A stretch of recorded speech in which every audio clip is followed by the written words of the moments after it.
Hari Jururawat Antarabangsa 2015 bakal disambut 12 Mei nanti sebagai meraihkan pengorbanan golongan tersebut. Satu profession mulia. Mereka memberi perkhidmatan kepada masyarakat tanpa mengira bangsa, agama, tempat dan budaya. Jasa dan pengorbanan mereka amat besar dan bermakna.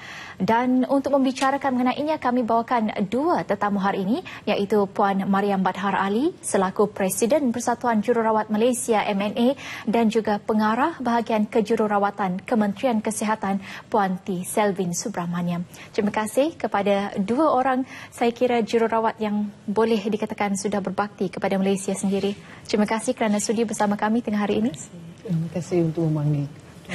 Baik, kita mulakan dengan Puan Mariam dahulu. Kalau Puan boleh berkongsi sejarah bagaimana sambutan ini diadakan dan apa tema untuk tahun ini? Terima kasih Puan Fiona. Assalamualaikum warahmatullahi taala wabarakatuh. Selamat tengah hari. Hari Jururawat Antarabangsa ataupun International Nurses Day disambut serentak setiap tahun oleh jururawat sedunia, termasuk kita di Malaysia. Ya. Hari ini adalah hari memperingati lahirnya profesion kejururawatan dan 12 Mei dipilih sempurna hari kelahiran pengasas kejururawatan, iaitu Florence Nightingale yang dikenali sebagai Lady with the Lamp. Sambutan Hari Jururawat Sedunia yang terancang diasaskan oleh Majlis Kejururawatan Sedunia ataupun ICN, dan tema yang dipilih oleh ICN berdasarkan kepada keperluan kesihatan semasa seiring dengan WHO. Tema pada tahun 2015 ialah Nurses for a Force for Change, Cost Effective, Care Effective, Cost Effective, Improving Health and Wellbeing, ataupun jururawat penjana perubahan, perawatan efektif, kos efektif, meningkatkan kesejahteraan kesihatan. Pada tahun ini, kita telah merancang dan berkongsi, menganjurkan sambutan ini bersama dengan Persatuan Jururawat dan juga bahagian kejururawatan Kementerian Kesihatan Malaysia. Baik, berbicara mengenai perkongsian itu, kalau boleh Puan Selvin ceritakan apa sebenarnya fungsi bahagian kejururawatan dan Kementerian Kesihatan ini? Fungsi yang utama bahagian kejururawatan dalam Kementerian Kesihatan Malaysia adalah memastikan setiap jururawat yang mempraktikkan kejururawatan di Malaysia adalah berdaftar dengan Lembaga Jururawat Malaysia dan telah melalui latihan yang telah diiktirafkan oleh kementerian dan memastikan perawatan yang mereka memberi adalah selamat dan yang berkualiti, supaya klien-klien kita dapat sihat dan balik dengan sihat. Itulah. Dan membicarakan mengenai jururawat ini, berapa ramai sebenarnya jururawat yang ada di Malaysia buat masa ini? Buat masa ini, kalau kira sampai Disember 2014, jumlah jururawat di Malaysia ialah 120,064, termasuklah sektor awam dan swasta, di mana Kementerian Kesihatan, kita ada 84,000 jururawat termasuk pelbagai kategori. Bukan di kerajaan 5,000 lebih, di swasta 30,000 lebih, dan pengajar kita ada 743. So jumlahnya 120,064. Baik, Puan Mariam, dengan jumlah yang begitu banyak, apa aktiviti yang akan dilakukan untuk sambutan Hari Jururawat tahun ini? Ya. Sebenarnya Puan Fiona, sambutan Hari Jururawat ini kami telah pun menjalankan aktiviti pada bulan April, bulan Mac ya. Jururawat-jururawat yang berada di luar sana telah pun menjalankan lawatan-lawatan kepada rumah-rumah orang tua-tua, rumah-rumah kanak-kanak istimewa, dan juga menjalankan aktiviti kemasyarakatan ya. Dan pada 10 hari bulan April yang lalu, bahagian Ibu Pejabat Persatuan Jururawat, kami telah menganjurkan satu aktiviti kemasyarakatan di Kelab Warga Emas ya, di Taman Tun Razak, yang mana kami bersama-sama dengan warga-warga Emas dan juga penduduk-penduduk sekeliling di situ mengadakan aktiviti-aktiviti memberi pemeriksaan kesihatan, memberi tunjuk ajar dan ceramah-ceramah untuk bagaimana mereka perlu ya menjaga kesihatan mereka sendiri dan berkongsi partner ya dengan bahagian kesihatan untuk membincang kesihatan mereka. Dan pada akhir sekali kita pergi melawat ke rumah untuk membersihkan kawasan rumah dan juga memerangi dan membenteras nyamuk Aedes ni yang kita tahu kan selalu sekarang ni banyak yang kita dengar penyakit denggi ni dan kita juga memberilah maklumat-maklumat dan mengajar mereka bagaimana ya untuk mencegah penyakit Aedes ni. Dan Puan Selvin, saya difahamkan ada dua kategori dalam bidang kejururawatan ini, iaitu jururawat terlatih dan juga jururawat masyarakat. Mungkin Puan Selvin boleh terangkan lebih lanjut mengenai dua kategori ini? Okey, buat masa sekarang kita ada dua kategori macam dikatakan, jururawat terlatih dan jururawat masyarakat. So jururawat dua-dua kategori boleh didapati di hospital dan juga di kesihatan. Dia punya perbezaan adalah dibandingkan adalah secara latihan, kerana kalau jururawat masyarakat latihan adalah 2 tahun, whereas untuk jururawat terlatih dia 3 tahun, dan kelayakan masuk. Macam kelayakan masuk untuk jururawat jururawat terlatih adalah mesti ada SPM dengan 5 kredit, terutama kredit dalam Maths dan Sains dan Bahasa Malaysia. Whereas untuk jururawat masyarakat, dia punya kelayakan masuk adalah SPM. Dan ketiga adalah fungsi, skop tugasan untuk jururawat masyarakat dan also jururawat terlatih. Jururawat terlatih itu ada perubahan. So, mengikut dia orang punya skop tugasan, mereka akan ditempatkan yang mereka perlu memberi perawatan. Baik, kalau kita melihat apa perbezaan kawasan bandar dan luar bandar, fungsi jururawat itu sendiri, ada perbezaan yang ketara atau bagaimana?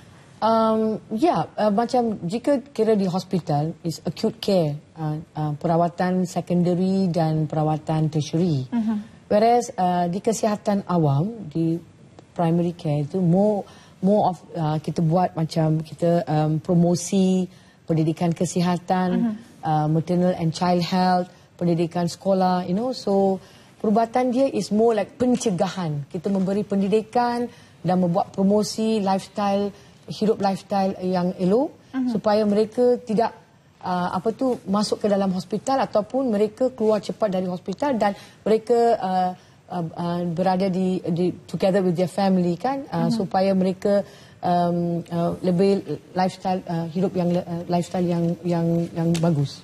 So more of pencegahan, promosi, pendidikan kesihatan, rehabilitasi berlaku di kesihatan, whereas in the perubatan is more tertiary and secondary.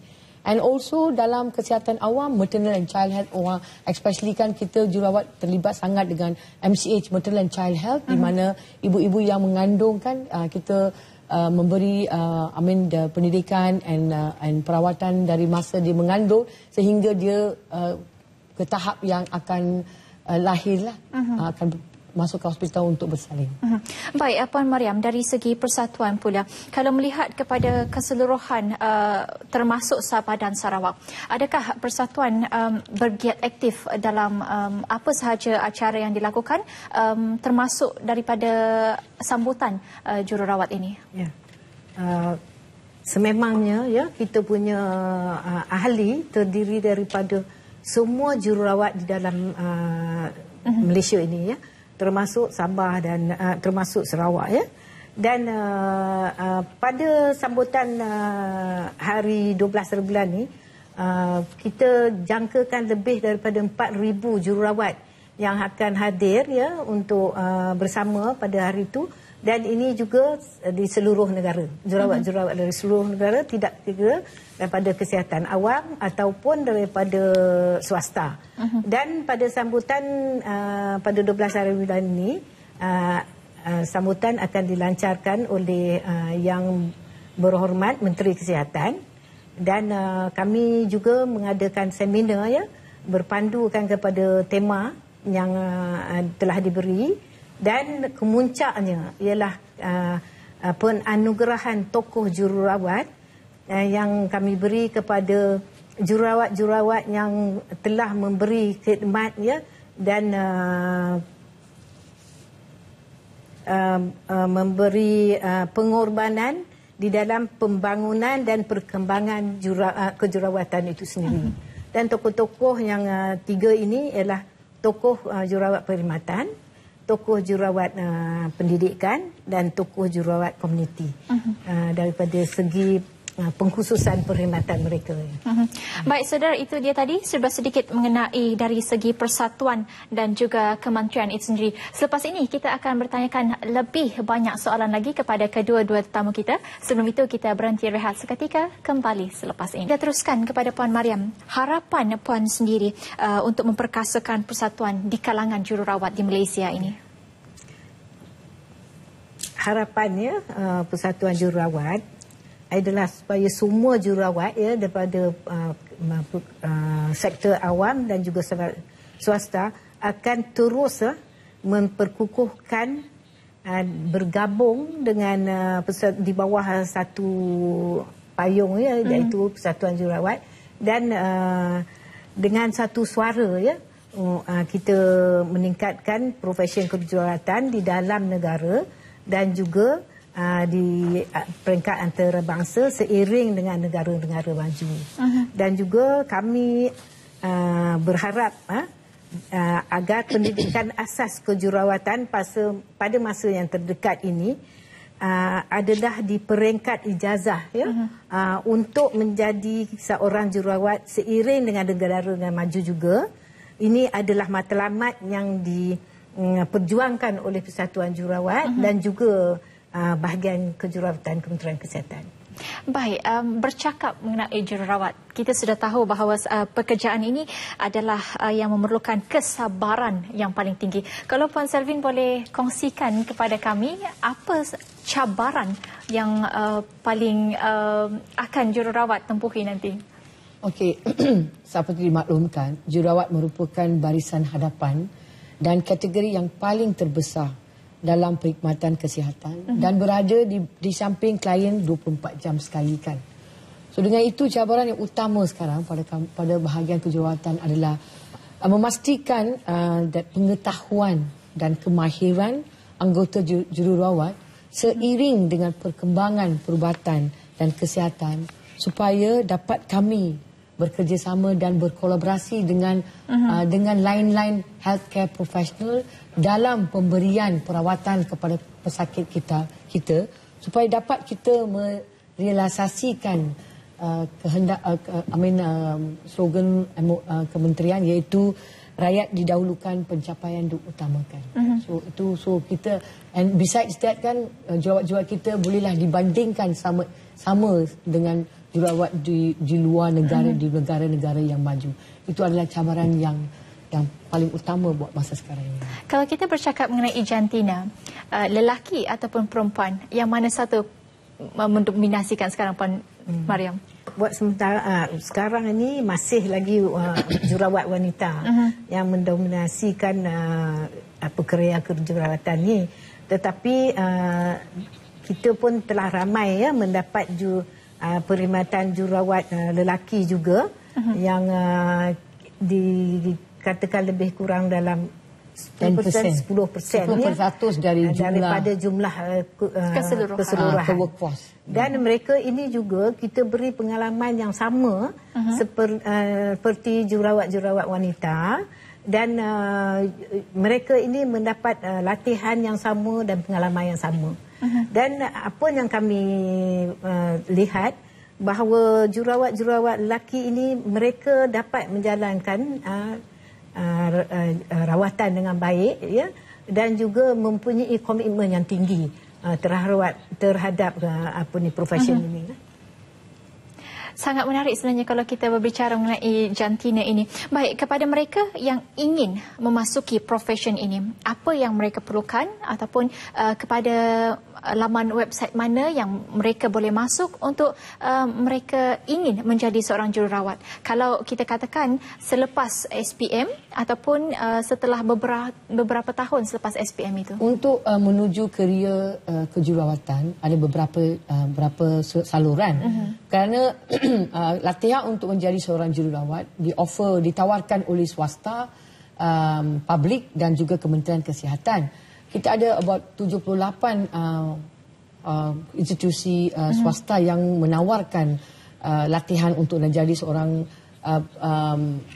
seorang jururawat terlatih.